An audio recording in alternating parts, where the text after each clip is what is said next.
Okay, third video I'm making because my phone has been messed up, and I get to 20 minutes and it just something wrong with it and it just dies. Maybe my battery. Anyway, I keep repainting these things. The paint looks great, and then I just barely put it down somewhere and it keeps getting marred. So it's not really curing or something. I'm debating, but I'm getting tired of painting it. But anyway, going back to the car itself. I did a decent amount of work to it. I am going to keep going, and I bought, actually I bought wiring. Sorry for the mess. It's completely, I'm just such a slob. Anyway, I bought all this wiring. Gonna upgrade all the wiring to just get rid of all this old shit. You got this wiring that goes from the other side of the things there, but as you can tell, I put the water pump back on. Part of my problem was I couldn't find the this elbow here. Finally found it, painted it, and everything, and cleaned it. And the I should have put this on and then tack welded it in place. But it was kind of a little bit off, so I had some problems with it, and it kind of looked funny. But right now, when I look at everything, I got everything lined up pretty darn well. The alternator was fine. Probably could have put a bigger alternator even, so that might happen another day. But I basically put this all the way at the end. I bought, this was too big. This one was too small, but it was a 335. It's actually misboxed. Typical AutoZone.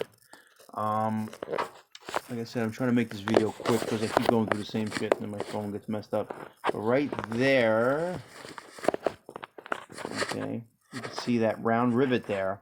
And I actually dug out where the number is of that pulley. I dug out I put a relief in it because by the time you're done putting these two pulleys on, because it has to have a 1/8 spacer on the back end, and I have a 1/8 spacer in between.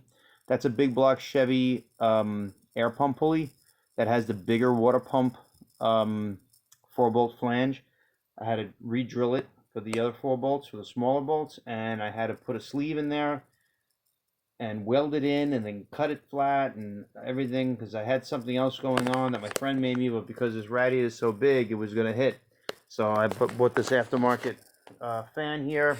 Not going to work because it hits the harmonic balancer. This one does not, but because after all of this, there's just barely a 1/16 inch of a lip, and you have to have that center hub on that piece. If you don't, the 4 bolts are not going to hold the fan on its own. It's not going to hold it balanced. So once I bolted this thing in, I realized it kind of was a little bit off, but I had it all the way in. Now I found I actually found in my garage, which I wish I found it to begin with. I think it's from my Opel. It's a brand new 15360. So it's 1.5 inches shorter than this, and it pretty much took the adjustment all the way to the end here. But it actually straightens out a lot once you get to the end of this run, because I think the bracket is a little bit in like that, and it kind of was like a little funny when it was too close. Really wasn't lining up. So this is ultimately the best setup. Something else I had done. This is a module for a Astrovan and a Chevy V8 up to 2000, like 99 to 2000. I thought I would use this. I thought it would work like any other GM module because it had the the connector. Ends up being this uses AC voltage, and I didn't in some degree. I read on it briefly when I had a module issue on this type of vehicle that takes this. So I'm going to end up putting an LX301. I had to set it up like this because I want to be able to change. If there's something wrong with the module, I want to be able to swap these wires and put the regular Pertronics back in. Pertronics says you can use an LX301 or some other module to trigger it. So I want a stronger spark at this point.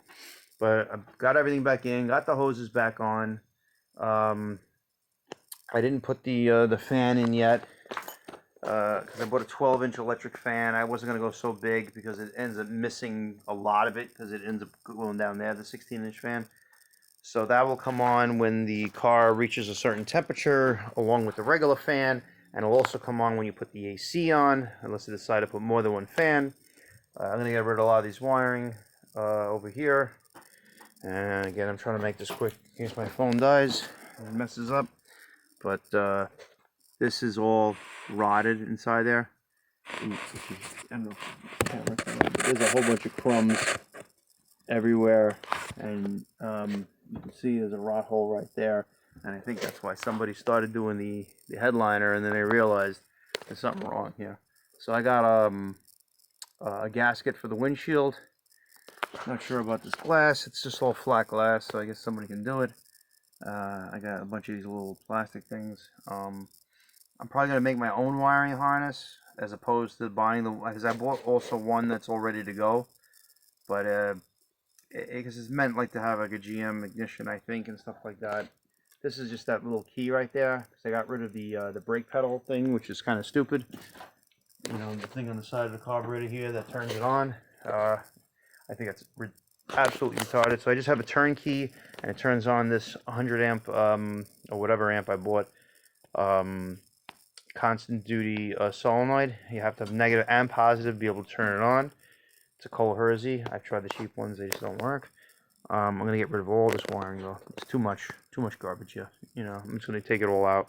At least under the hood. Probably gonna go to the back because I'm gonna redo all those bulbs because they're all not right. I gotta redo all the wiring for this, which I've pretty much done.